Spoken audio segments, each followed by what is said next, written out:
Domimizni sotdik va uchastka hovli oldik va bu hovlini remontiga pul kerak bo'lib qoldi. Dadam bizga aytmasdan juda yaqin tog'alardan qarz oldilar va uyni qolgan remontini bitirdilar. Shundan so'ng otamning ishlari yurishmay qoldi va qarzni qaytara olmay qoldilar. Lekin uzish niyatlari bor. Va bir necha bor bizga, ya'ni oila a'zolarimizga ham bosim qilishga harakat qilishdi. Dadangning qarzini hammang berlaring deb. Lekin biz qarzni qaytarish niyatidamiz va qarindoshlarning orasida bu uy harom deb gap tarqatishmoqda ekan. Shu gaplari to'g'ri bo'ladimi va bizga bosim o'tkazishlari ham to'g'rimi? Bismillah va salatu vassalamu ala rasulillah. Albatta bunday qilishliklari to'g'ri emas. Aksincha bu gunohkor bo'lib qoladi o'shanday qilayotganlar. Qarindosh urug'larning o'rtasiga bir sovuqchilik tushib qoladi. Bu joiz emas.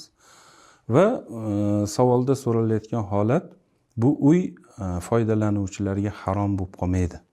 Nimaga?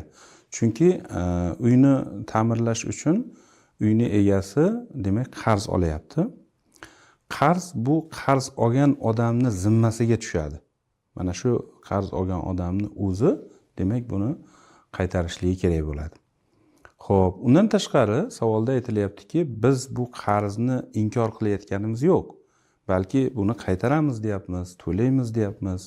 Shunga demak harakat qilinyapti, lekin hozircha ma'lum bir sabablar bilan bu qarzni qaytara olmayapmiz demoqchilar.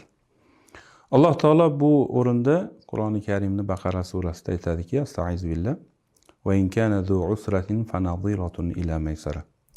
Agar nochor bo'lib qolsalar, to qarzlarini qaytarish imkoni bo'lgunicha haqdorlar demak muddat qo'yib bersin, muddat cho'zib bersin deydi.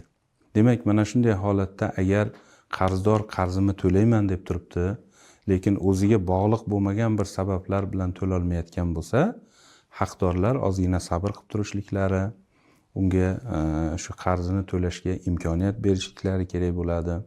Qolaversa bu holatlar qarindosh urug'larni orasida bo'lganda bu narsa yana ham e'tiborli bo'ladi. Sababi mana shu narsalarni deb demak silay rahim degan holat uzilib qolishligi va natijada qarindosh urug'larning o'rtasiga demak sovuqchilik tushib qolishligi mumkin.